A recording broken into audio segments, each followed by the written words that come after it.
Assalamualaikum warahmatullahi wabarakatuh. Di video kali ini kita akan belajar mengenai hak, kewajiban, dan tanggung jawab yang merupakan materi dari tema 3. Manusia sebagai makhluk sosial tentu saja memiliki 3 hal yang harus diperhatikan di dalam kehidupan sehari-hari.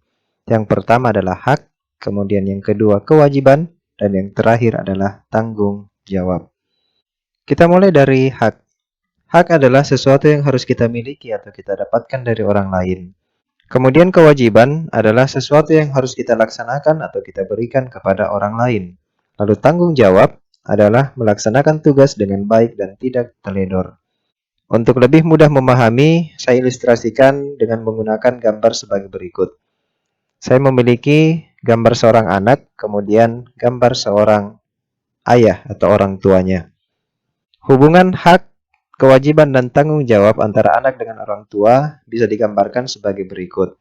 Anak memiliki kewajiban yang harus diberikan kepada orang tuanya.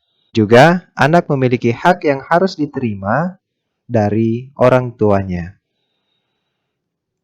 Kewajiban dan hak ini harus dikerjakan dengan rasa tanggung jawab.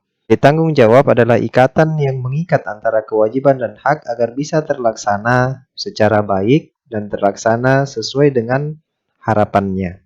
Di sini kita diposisikan sebagai seorang anak. Maka kita sebagai anak memiliki satu hal yang harus dilaksanakan atau kita berikan kepada orang tua kita.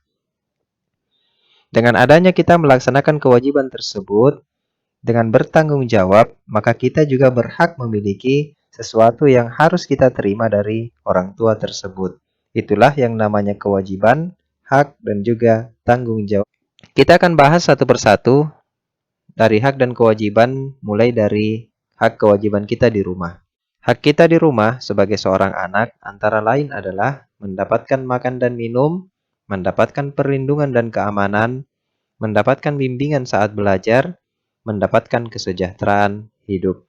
Kemudian kewajiban kita antara lain adalah menjaga kebersihan rumah, patuh terhadap nasihat orang tua, menyayangi, menghargai, dan menghormati anggota keluarga, serta mengerjakan pekerjaan rumah. Ini adalah beberapa contoh hak dan kewajiban yang tentu saja masih banyak lagi hak dan kewajiban kita di dalam lingkup rumah kita masing-masing. Karena kita telah menerima hak kita sebagai seorang anak, maka kita harus memiliki rasa tanggung jawab untuk melaksanakan kewajiban kita, sebagaimana kita telah menerima hak tersebut. Kita berlanjut hak dan kewajiban kita di sekolah. Hak kita di sekolah antara lain adalah mendapatkan materi pelajaran, kemudian menanyakan pelajaran yang tidak dimengerti, dan yang terakhir adalah menggunakan fasilitas sekolah. Lalu kewajiban kita adalah mentaati peraturan sekolah, saling menghormati dengan warga sekolah, menjaga fasilitas sekolah. Dengan adanya kita mendapatkan hak, misalnya menggunakan fasilitas sekolah, maka kita harus menggunakannya dengan rasa tanggung jawab. Setelah kita gunakan, tentu saja kita rapikan kembali sebagaimana awalnya sebelum kita gunakan. Setelah kita menerima semua hak kita di sekolah, maka kita juga memiliki tanggung jawab untuk menyelesaikan segala kewajiban kita. Begitu pula hak dan kewajiban kita di lingkungan. Hak kita antara lain adalah mendapatkan pendidikan, menyampaikan pendapat, dan mendapatkan pelayanan kesehatan. Itulah kewajiban. Kewajiban kita di lingkungan adalah menjaga kebersihan lingkungan. Misalnya, tidak membuang sampah sembarangan, tidak membuang sampah ke sungai, dan lain-lain. Kemudian menjaga keamanan lingkungan. Yang terakhir adalah membayar pajak. Hak dan kewajiban ini tentu saja harus kita laksanakan secara bertanggung jawab. Ingat, masih banyak contoh-contoh hak dan kewajiban, akan tetapi contoh di sini saya hanya mengambil 3 contoh saja. Sekian video singkat pada hari ini. Terima kasih, selamat belajar. Wassalamualaikum warahmatullahi wabarakatuh.